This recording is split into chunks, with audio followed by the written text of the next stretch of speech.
Good afternoon and welcome to the TPXImpact Holdings PLC Interim Results Investor Presentation. Throughout this recorded presentation, investors will be in listen-only mode. Questions are encouraged and they can be submitted at any time using the Q&A tab situated on the right-hand corner of your screen. Simply type in your questions and press send. The company may not be in a position to answer every question it receives during the meeting itself. However, the company can review all questions submitted today and publish responses where it is appropriate to do so. Before we begin, I would like to submit the following poll, and I would now like to hand you over to CEO Bjorn Conway. Good afternoon to you.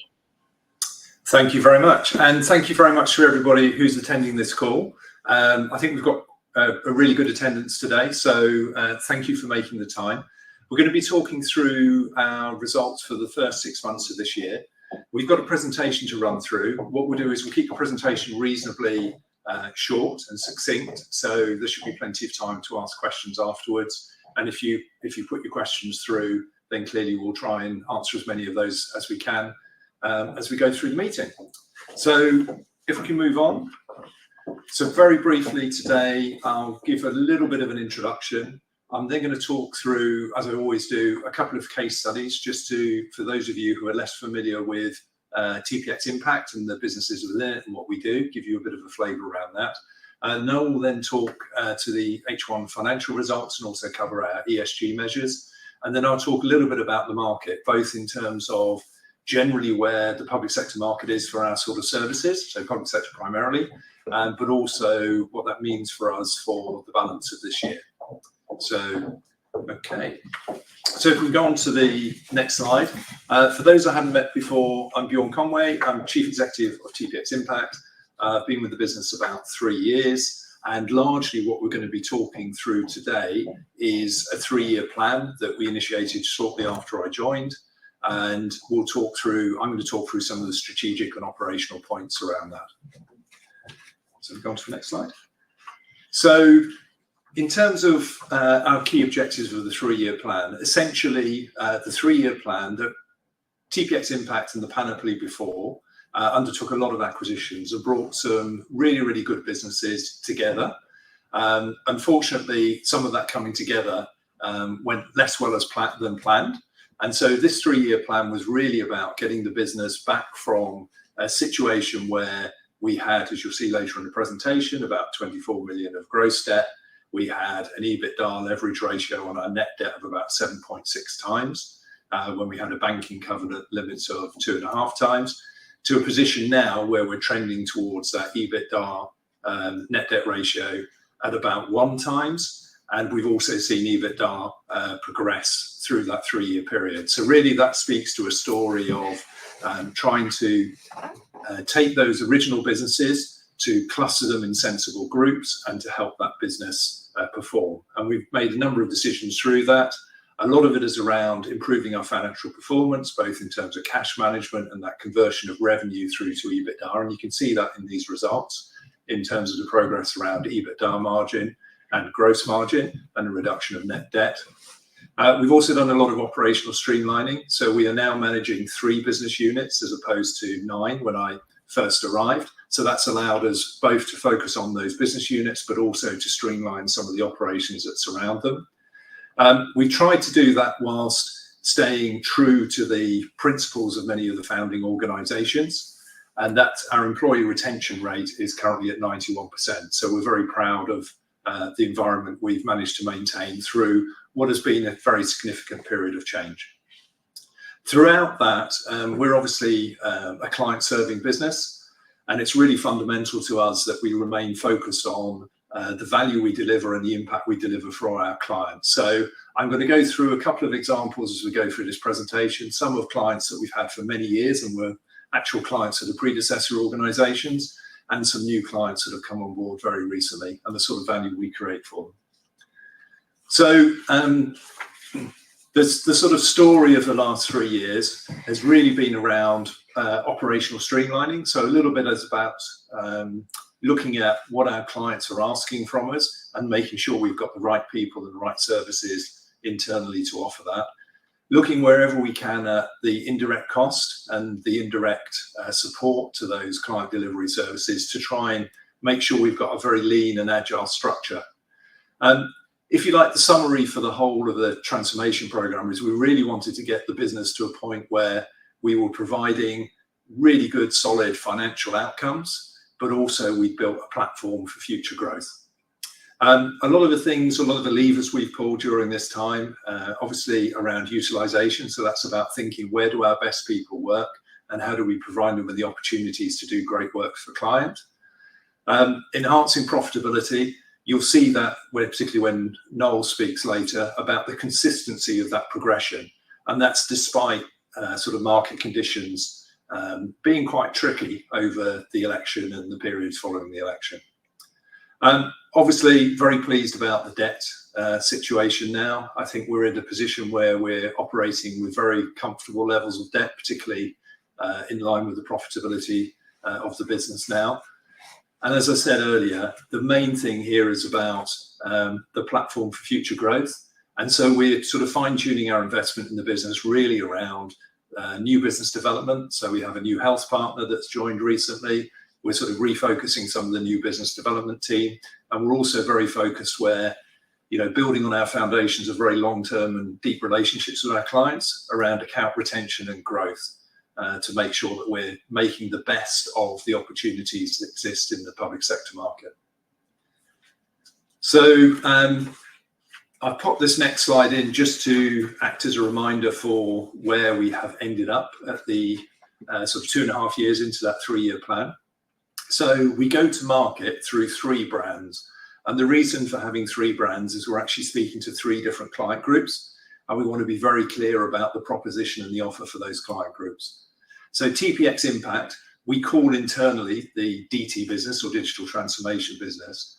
But that's really our go-to-market brand for end-to-end digital transformation. So that's everything from policy to user-centered design to the data analytics and the technology that supports that. Primarily public sector focused. KITS, or Keep It Simple, is really aimed at program recovery, managed services, deep technical expertise, tends to operate with the really sort of heavy lifting systems, so payment processing systems, for example. And Manifesto is an agency, so it's a digital experience agency, really concentrates and plays very well in the not-for-profit or charity space and also in the visits and attraction space, where it's all about engaging with people, getting them to come back and taking them on that journey from being engaged to being active donors. So these are the 3 businesses that we have kind of resolved the initial group of businesses in the panoply into. As I said at the beginning, I'm just going to talk a little bit about a couple of client case studies. I'll come on to those in a minute, but what I want to do first of all is just paint a picture of the landscape of clients that we've got. So we can go on to the next slide. So a lot of these will be names that you may recognise. So we've got a lot of the main government departments represented here. Ministry of Justice, you'll have seen our release earlier in the year about His Majesty's Prisons and Probation Service, where we secured a £9 million piece of work with the potential for a 50% extension on that. Land Registry is our largest client, remains our largest client. It's a 4-year, £49 million programme. We've also got some clients on here who we've had more recently. So to speak to a couple of those, people like the World Wildlife Fund, people like WaterAid, people like the City of London, recently acquired clients. I'm going to pick up on a couple of these in a couple of case studies. So the first case study really sort of speaks to the fact that we get involved in active problem solving and policy development quite early on in the process. So we're not just producing technology solutions or data analytics solutions. So this example here is with the Ministry of Housing, Communities and Local Government. And this is an area where both in terms of TPX and the predecessor organisations, we've had a really good history and close client relationships.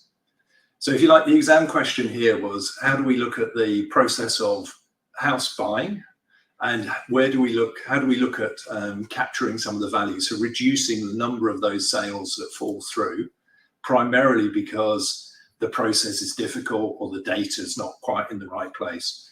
So how can we think about that from the application of clearer policies, clearer data solutions and technology support to try and reduce those fall throughs.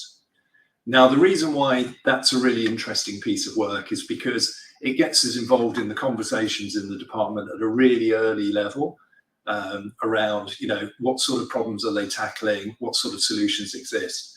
And you can see in this example, we identified sort of improvements that would reduce the number of fall throughs by about 16%. And because of the scale of things that happen in government, that can lead to a value for the government department involved in terms of a cost saving of 231 million. So these can be quite significant. And then it allows us to be well positioned for the follow-on work. So that's an example from TPXImpact that goes to market on the digital transformation space. Another example is RNIB. So one of the longest established charities in the UK, and this talks to our manifesto business. So as I said at the beginning, our manifesto business is very much around being a digital engagement agency, experience agency. So it's very much about how do you engage with people in the appropriate way? How do you convert that engagement? If you're a visit and attraction, how do you keep people coming back? How do you keep them engaged with that attraction? If you're a charity, how do you keep them engaged so either they benefit from the information the charity can provide, or they turn into donors and support the charity? Again, as you would expect, there are really hard outcomes to this sort of work. So you can see here, working with RNIB, looking at how they actually engage, the strategy that sits behind that, some of the tools and techniques that they use, we can demonstrate really tangible results. So we speak here to click-through rates that are 84% higher than they would otherwise achieve, and also sort of getting through personalised emails, again, higher click-through rates, 63% higher than was originally envisaged. So that really speaks to, and the manifesto business really speaks to the experience of the people in that business and across TPX generally, of people who've walked in their client's shoes, really understand their business and can actually help them optimize what they do. So I'm going to stop there and I'm just going to hand over to Noel to talk a little bit about the half-one financial results. Thanks very much, Bjorn, and hello everyone. Thank you so much for joining us as I turn to our headline numbers now for the first half of 2025. And I'd just like to echo Bjorn's comments to start. Really, it's been a good first half overall, in line with the three-year plan. We're really pleased the group has continued to move forward in all key profitability measures and also reduced our net debt despite some headwinds to top-line revenue over the period. And just focusing on revenue initially, I think it's important to set some context for everyone on the call. So our first half is April to September, and over that period, the first 2.5 months were prior to the government's comprehensive spending review, which came out on June 11th. And in our digital transformation unit in particular, that goes to market as TPXImpact, we saw a continuation of the uncertain and somewhat disrupted market that we experienced much of last fiscal year.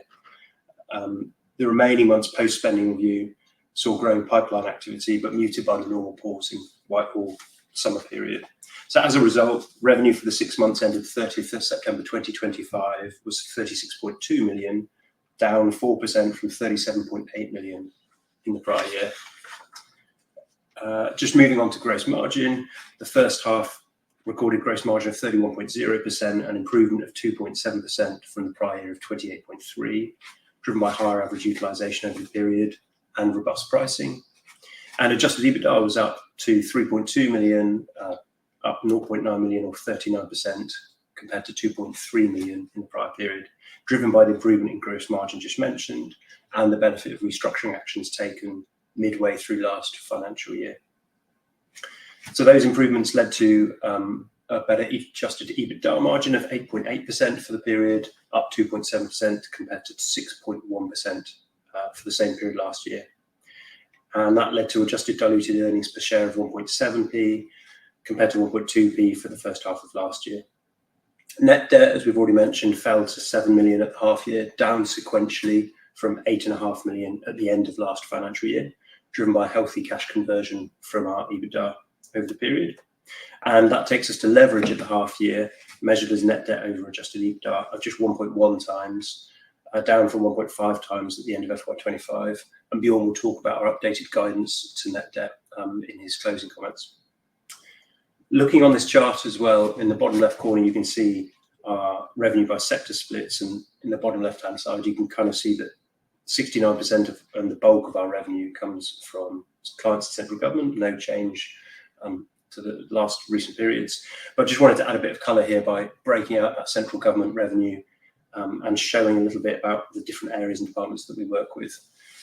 So in the right-hand pie chart, you can see that of the central government revenue, 53% comes from projects linked to place and infrastructure, particular strength of ours, largely working with His Majesty's Land Registry and the Ministry of Housing, Communities and Local Government that Bjorn just highlighted in his case study.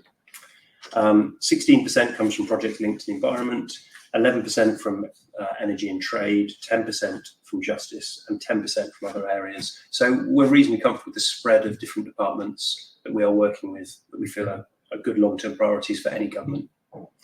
We're also really proud of the relationships we've built across these central government departments, and our reputation for delivering against client outcomes is reflected in the healthy tenure that we can see on the right-hand side of this graphic, with 4/5 of our revenue coming from clients we've worked with for at least 3 years. So just turning now to the charts of revenue and adjusted EBITDA over time, you can see on the left-hand side revenue in H1 26 at a slightly lower level to the same period last year. And on the right-hand side, you can see in the EBITDA chart, steady progress over the last 3.5 years, with gradually increasing adjusted EBITDA and adjusted EBITDA margin, moving up from 0.9 million adjusted EBITDA and just under 3% adjusted EBITDA margin in the first half of 23 on the left-hand side of the chart, all the way up to 3.2 million of adjusted EBITDA and 8.8% EBITDA margin for the half-year results that we're just reporting. So the last 3 years have seen a really significant turnaround in the group's finances, and the current structure of 3 distinct operating units that Bjorn mentioned sets us up well with a settled management team and a lean supporting cost structure for continued improvements in the future.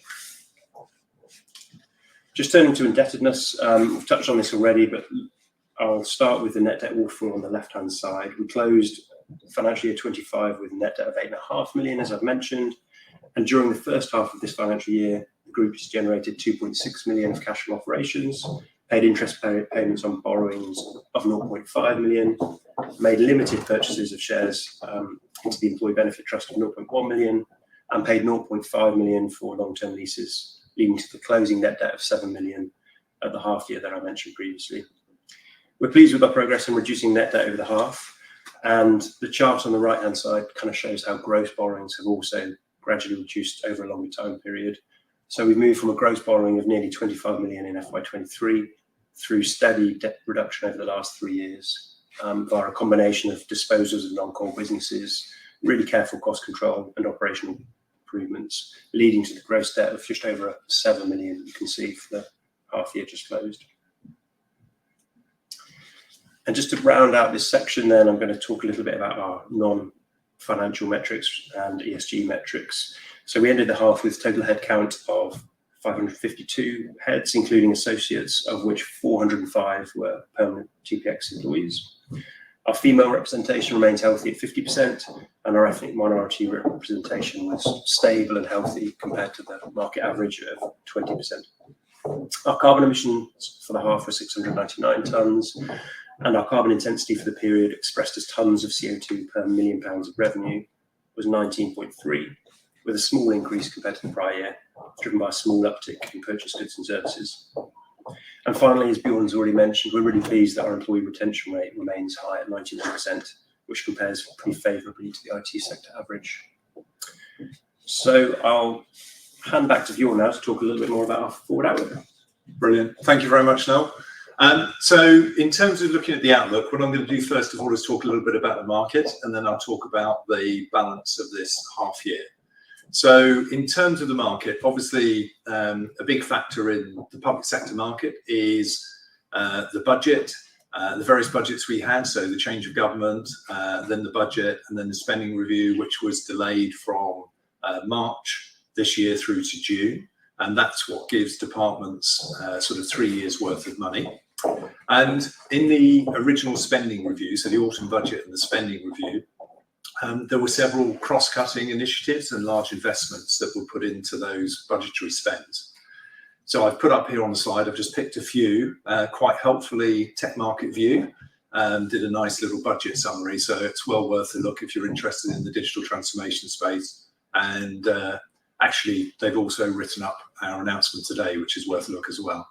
But essentially, the autumn budget that we've just had last week really sort of protected those commitments. So there was nothing in that budget update that causes us any concern in terms of this money being available. Now, the new money in this comprehensive spending review actually becomes available from April next year. So what we are starting to see, we're starting to see our pipeline, both quality and size of deals improve. And I think that's partly that funding is starting to flow through to departments. In terms of where we sort of focus our attention, there are three main areas. So place and infrastructure, you would have seen on the pie chart that Noel showed. It's quite a high area for revenue for us at the moment. We've got some very large clients in there. So MHCLG and His Majesty's Land Registry are two notable examples. On the latter, we're about halfway through a 4-year contract as their digital transformation partner. And we're getting close to, the high tens, getting close to 100 statements of work delivered with them. Transforming government really speaks to more of a cross-departmental and cross-arm's length body and interlocal government focus. And that's really around the digital transformation space. And in health, again, we've made some investments recently. We've got a new health partner that started because we see that as an opportunity area. We see that as an area where there is more opportunity for us. Some of the work we've done over the past couple of years is very, very good and very, very strong. And we'd like to see whether we can repeat that in more areas. So in terms of the market generally, it feels very positive for businesses in digital transformation.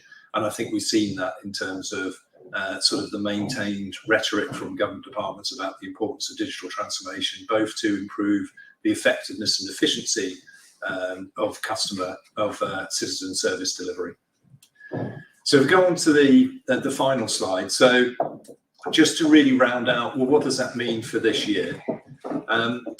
Client delivery, that's obviously the anchor for all of our work and our activity. We have a high proportion of clients who we've had for many years. Our current engagements continue to go well and extend, which is a really positive sign. As I mentioned before, pipeline quality, we've spent quite a lot of time sort of scrubbing the pipeline, particularly having had a disruptive period through various elections and budgets and spending reviews, of making sure that the opportunities in there are opportunities that we really want to be focused on. So they fit with our differentiation and the ones that we feel we have a good chance of being successful. Based on our existing engagements, we've got a pretty good line of sight for the rest of this year, and particularly around EBITDA visibility. And as a result of that, we're confirming our adjusted EBITDA guidance for the year of 6 to 7 million. And you can kind of see the trend that we've maintained on that from Noel's slides earlier over the past 3 years. Because we're now in a position where we are generating a good level of adjusted EBITDA and we're managing our costs, we're also generating cash. So we're actually, the board is adjusting its net debt target for the year. So we're signalling that will be below 6 million for the year. So we were previously signalling it was going to be in the order of 7 to 8 million. And that brings our leverage target down to 1 times. So at the half year, as Noel said previously, it was 1.1 times. And our previous guidance was in the range of 1.5 times to 1 times. So what that really does is that gives us a really good platform, a really solid business performance to look at the market as it's developing and to be successful in growing in that market. So in summary, we've executed and we are executing against our 3-year plan, sort of 2.5 years into it, into the final 6 months. We will talk more about our ambitions for the business beyond that when we come back with our full year results. But that gives us a very firm foundation for growth over the next 3 years. So that's about all we wanted to cover in the formal presentation. We're really happy to answer any questions. So I'll hand back for questions. Thank you. Great, and I can see a couple in the window here already. Okay, so good. I'm not seeing on the screen, but I'll just read them out. So there was one around the financial position, which I'll cover, and there's one around utilisation, which I think I'll come on to and you might talk to. So we had a pre-submitted question around our financial position and just wanting a little bit of clarity on our, our current financial position and outlook. Hopefully it's pretty clear from the slides, but the headline response to the question that was pre-submitted around what's the health of our financial position is very healthy, very secure and stable. We agreed a new long-term debt facility with HSBC, which are a banking partner we've worked for a long period of time. We agreed that in the summer. That's a 3-year commitment with an extra 2 years to be added on if we wish, and allows us to borrow everything that we need and more to meet our short-term capital commitments. The business is profitable and cash generative, and the net debt is falling, as we've already talked about. And our net debt is now going to be under 6 million is our target for the end of the year, and less than 1 times leverage, which is a far cry from the sort of 7.5 times leverage 3 years ago, which was clearly unsustainable. And I think, as we already talked to, we've got a pretty good backlog of work with existing customers, stable long-term relationships. So it's a very stable position overall financially that we find ourselves in, and stark contrast to a few years ago, probably. Yeah, and just to build on that, if it helps with confidence, when we bid for work and when we look at new opportunities, we look to maintain pricing. We have margin thresholds for bids, and that's all to make sure that we've got having done all of this work to get the business where it is in the current financial position, is in order to maintain that. So hopefully that question is well answered. Yeah. So then there's a question: what steps did you take to improve your utilisation? Presume you're using software to schedule your staff. Maybe I'll offer a couple of comments. Yeah, that's good. Yep. So, when we think about our utilisation, we're looking at our long-term skills demand. We're hiring people into skill areas that we think will continue to have long-term demand from clients. We're obviously reskilling where possible if we see people with skills that are less relevant to the market, and we're trying to give people a range of skills that will allow them to be busy on a variety of projects and clients over the long term. And I guess the focus in terms of utilisation is not just looking backwards, but also looking forwards and making sure that the pockets of teams that have been busy for the last 6 months will continue to be for the next 6 to 12 months. So I'm not sure there's one magic bullet to improving utilisation other than continued management focus, backwards looking and forward looking. And to the point around using software to schedule your staff, we're actually spending some time, effort and a small amount of money this year, part of which goes through our one-off restructuring and transformation costs related to implementing a new system built by a company called Certinia, which is all about helping us manage resources, schedule them in the future, do scenario planning around existing margin and potential future margin for new deals we're quoting for. So we aim to go live with that towards the end of the year, and I think that will help the management of that further. Anything you'd add? No. Well, probably only one point. You'll see that we have a mix of associates and permanent staff and subcontractors. That mix towards associates went up slightly, and that reflected some of the market uncertainty that we saw over the last 12 months or so.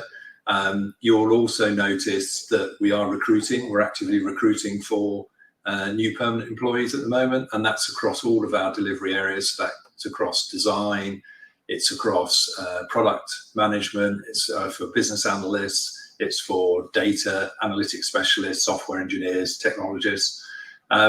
So we're sort of tweaking that a little bit to sort of bring on more of our permanent teams. But all of those recruitments, we will always use an associate where there is a very specific skill set required for a particular client, and it's not somebody that we can see a long-term role for in TPX, because that gives us lots of flexibility. But wherever possible, we will also invest in permanent employees and build our own teams. Yeah, thank you. So then there's a question, Bjorn, which might be better answered by you. Can you scale up enough to win large UK Gov jobs that the big IT consultancy players own? Asked by Brian T. Yeah, so I guess there's a little bit about, how big is that? I guess one of the things that we've seen over the last 3 years is we've gone from a business that was originally winning and scaling up to deliver small single-digit million wins. We then went through a sort of period, particularly with MHCLG, what was called DLUC in those times, but again around the whole sort of housing and local government space, of winning deals just shy of 10 million. And then obviously, as we've gone through there, we've won deals. Our largest one is with Land Registry at 49 million. Now, that definitely did require a scale-up effort, but it is something that we have done, and we're positioned and able to do that. We're probably not in reality, we're not in the position where we could take on a 500 million pound contract or 250 million pound contract, but there are plenty of very significant deals that we can bid for and that we can scale up effectively for. We've done it before. We've demonstrated we know how to do it, and almost every day in our operations we get clients coming to us and they need a squad, which is kind of a multidisciplinary team, to be stood up very, very quickly. So it's a muscle that we're exercising virtually every day of the week. Yeah. Thank you. So then there's a question that I should cover around I'll just read it to make sure it's clear. Can you clarify the difference between our reported and adjusted profit and our profitable now? So I'll talk this through. In the back of our press release, it's sort of buried in the notes, but there is a helpful reconciliation from reported operating loss to the adjusted EBITDA that we talked to. And so if I just call it out, our operating losses gradually shrunk on a statutory basis, as one would expect, given the EBITDA is improving. So for the first half of this year, there's a reported operating loss of 1.1 million. And the bridge from that to 3.2 million of EBITDA is 2.4 million of amortization of intangible assets. So that's amortization linked to the accounting for acquisitions done in the past. That amortization will continue to roll, but it's a non-cash cost for us as a business. So an accounting legacy of the acquisitions, but not a cash cost that we need to concern ourselves with. We have about 500,000 of depreciation, which is related to the accounting for long-term leases. But we're generally pretty capex light, so that will remain fairly stable in the future. And then we have 800,000 pounds of share-based payments, which relates to share incentive plans, which are the right way, I think, to incentivise key people across our teams.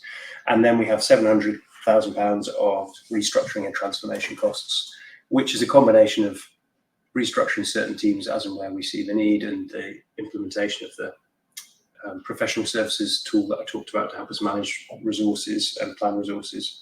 So that's the bridge. It is in the notes in note 7 of the press release if anyone wants to read through it. But the short answer is yes, we consider ourselves to be a profitable business now. We're paying tax, which is the first time in a long time, and we're doing all the normal things one would do as a profitable business to keep costs under control and make sure that profit is moving in the right direction. There's one here for you, Bjorn, from LG. What trends are we seeing in pipeline activity and conversion rates? How are they comparing to pre-disruption levels? Yeah, I think in the release I talk about things normalising, which is essentially they're coming back to something that's a bit more familiar. So one of the characteristics that we saw around the budget and then the election and the run up to the budget, when everyone was talking about the black hole last autumn, and then up to the spending review in June, is we saw lots of bid activity being severely delayed. So we would have bids, actually we're still waiting to hear on some things that have been delayed well over 12 months. So things slipped a long way in timing, but also some things fell out of the pipeline because they'd get all the way down the pipeline and then there'd be a restructuring within the department and the requirement would go away with a view to coming back later in a different form. And we're certainly seeing a lot less of that. We are still seeing some delays in the pipeline, but we're seeing a lot more discussions around some of this new funding that I've been talking about and some of the new opportunities that will come through. It's fair to say that varies by different parts of government. So where we've been, you'll remember that we talk a lot about place and infrastructure. That has been a pretty secure part of government to be in for the last 6 or 12 months. So you can imagine we've got lots of existing and long-running engagements there. So those have been, very secure, and we haven't had sort of reductions in terms of volumes or sort of pricing pressure on those. So I guess in summary, the pipeline's feeling more normal. We scrub it really hard because it is a very expensive business to bid for these large government contracts. So we've probably tuned up a little bit how hard we're scrubbing that pipeline to make sure that we're bidding for things that we really want to win and we think we're well positioned to win. And Bjorn, more on this topic area, there's a question from Neil: when do you expect to return to revenue growth? And I think we're talking around the same subject. It feels like we're making the right investments in sales and bid team, marketing function alignment to set up that platform for growth. So whilst we haven't put any revenue guidance out there, do you offer any comment on that? Yeah, so look, one of the principles that we've been working under is that we've been really focused on getting the business into good shape and on delivering the sort of the restructuring elements and getting the business set up in that 3-year plan to provide that scalable base. We are doing more to prepare ourselves for the next 3 years, and that involves looking at the way we find new business, so the new business development team, the way that we look after our accounts, our current clients, both in terms of retaining those clients, because obviously the easiest thing to do is to retain an existing client. It's even easier than winning a new client, and how we grow within those clients. And we've made some, we continue to make changes in the business. We brought the marketing team alongside our growth team, so it's far more focused on early client engagement, building those relationships, positioning ourselves well. We've made some changes in the bid team. We've brought some new people in. These are the people who actually write the proposals, which is a really important part of working in government. And we're recruiting people. I mentioned earlier on in the call, I think about a new health partner we've brought in because we feel that's an area that, we've probably been, we could have done more, or we can do more going forward. So area where we're making a selective investment. So these are really about sort of deploying our resources, getting people lined up behind where we think the opportunities are. New business in this first half, we put some numbers in the release. They're a little bit shy still of where we were in FY24, but a lot of that comes down to these larger bids, which can be, pretty significant for us. And we've got to be on the right side of the 1 or 2% that determines whether you're successful and you win, or whether you come a close second and you end up with nothing. So I think given where the market is, we feel very confident about the market ahead. We feel very confident that the business is set up well. We're making some pragmatic changes around marketing, new business development, account management, account retention, and our bidding process and our qualification process to sort of stack the odds in our favour. Yeah, super, thanks. Hopefully that answers the question. So the next question is around AI and what's our position on AI? Do you have examples of work in the space? I'm aware that it comes into a lot of our engagements. I see it in Manifesto and also in the work we're doing in DT and the discussions we have with people coming to our offices. But do you want to expand on that? Yeah, absolutely. It's good questions. Thank you for that. There is actually something in the release. There's a little comment I put in there about using AI to support casework delivery in a government area. So that's a very typical use where you're using it to augment activity. We have good representation, good connections with government departments. So about 10 days ago, we had a lot of the AI technology leads from a lot of bigger government departments in our offices, our head office in the Hickman, and they were very much exchanging their experiences in the AI space, and we were also lending our experience and credibility there. Our positioning is that virtually on most of our large engagements, AI plays a role in it. We don't have many engagements which are purely AI engagements, so it tends to be part of the delivery. It'll be a statement of work, or it'll be part of something that contributes to a statement of work. Our position very much is that because we are very familiar with the public sector environment, we understand the benefits that can be gained from more effective delivery of citizen services, the efficiency benefits that we can gain, but also the importance of maintaining data in a safe environment and using AI in an ethical way. So I guess what we're seeing is there are a number of AI pilots going on across government. We see it embedded into our engagements. We don't see people don't just come and buy AI from us.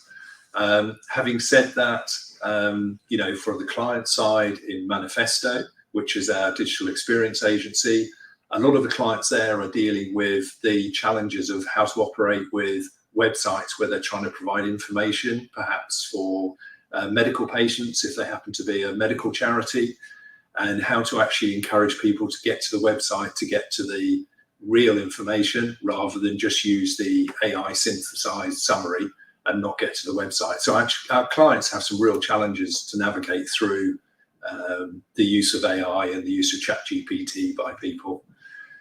Probably the final point is that we do use AI to augment our own delivery. Our business is very much a people-oriented business, so our clients really benefit from our people working alongside their people. So that person-to-person interaction is really key. So we tend to use AI as an augmentation tool, so to allow us to provide better products and better services and deliver those more effectively. We do actually have a small AI data analytics solution that we provide through the Oracle Cloud. But that's really sort of, for us, that's a really good idea for us, because it puts a toe in the water and allows us to see how other clients deal with those sort of solutions, which helps inform our broader work. So I think, AI is here to stay in terms of the impact across government. It's not something that we're going to sell as a standalone proposition. And then really in a public sector context, it's really important how you use it. And so that sort of ethical, safe, pragmatic approach that we've adopted seems to be going down really well. Perfect. Thanks, Bjorn. And I can see George has asked a bunch of questions which include AI, so I think we've covered that part. Thank you very much. But to pick up George's other questions, George says, thanks for the presentation. Any disclosure on revenue for the 3 divisions, please? We don't disclose that at the half year, we do at the year end. I think it's probably fair to say that there's no material change in the split of our revenue by segment compared to the year end. So I hope that covers your question. We talk about digital transformation a lot because it's the largest segment of our group, and therefore it can make the weather, but we're fairly comfortable with the performance of both Manifesto and Kits as well, I think it's fair to say.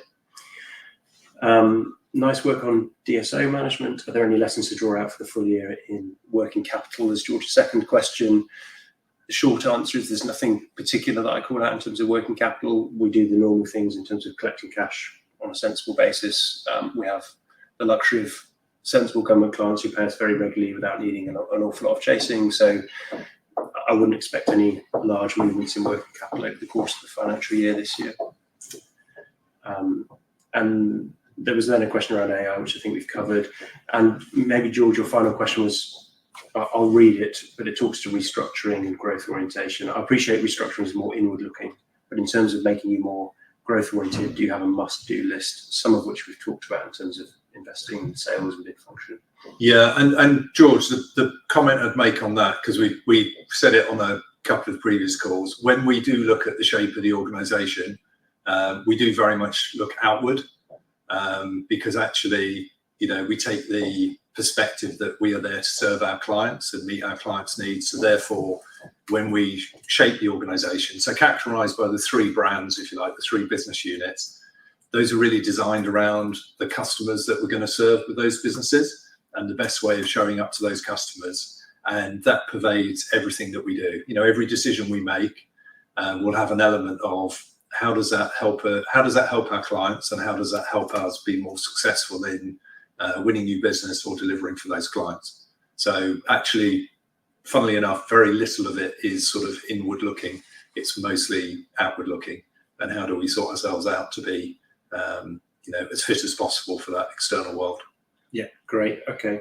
And I think we're just probably moving into our last question now, and then I'll ask you to give closing comments and ask Alex to help us wrap up. And the question was, is there any plan to restart dividends in the future? The short answer is no. When we think about capital allocation strategy, as you'll have seen in terms of the group structure and what's changed over the last few years, the important thing for us is to reduce our debt. And that's because when investors look at us compared to maybe other IT services companies, some of them have net cash and we are still carrying net debt. So we want to remove any potential buying obstacle from new investors, and we'd like to make ourselves as safe and credible as we can do.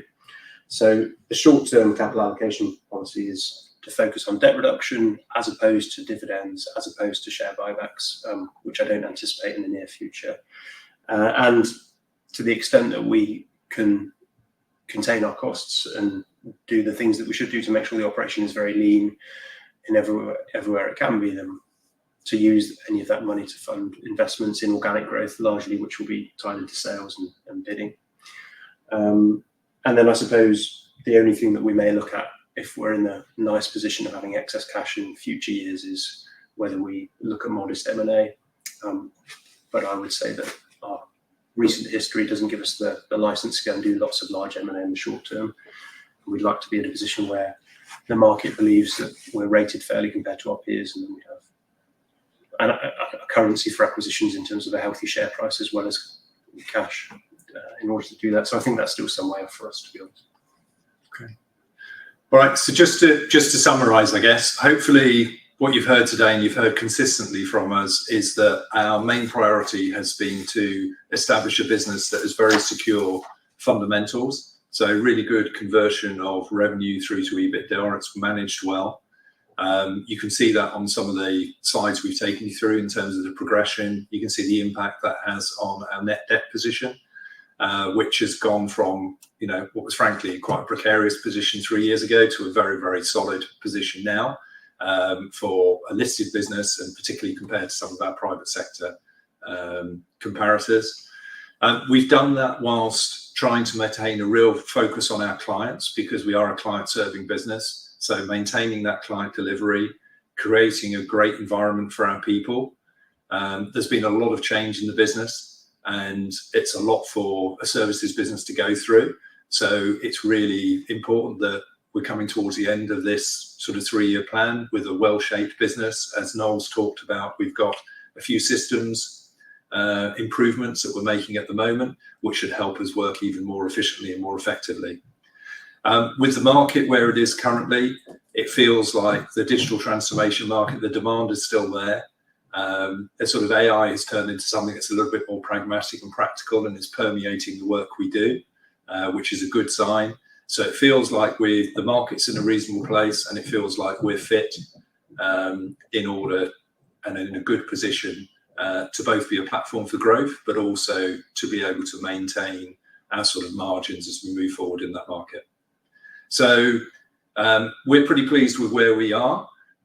We're sort of, our sort of tweaks and changes in the business now are really oriented towards that growth dimension, towards new business, towards account management, account retention.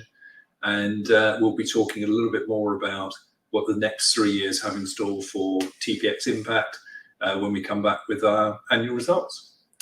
So with that, I'll hand back to Alex, and thank you very much for your time. Really appreciate it. Fantastic, Bjorn. Noel, thank you very much indeed for updating investors today. Could I please ask investors not to close this session, as you'll now be automatically redirected to provide your feedback in order that the board can better understand your views and expectations. This will only take a few moments to complete, and I'm sure will be greatly valued by the company. On behalf of the management team of TPXImpact Holdings PLC, we would like to thank you for attending today's presentation, and good afternoon to you all.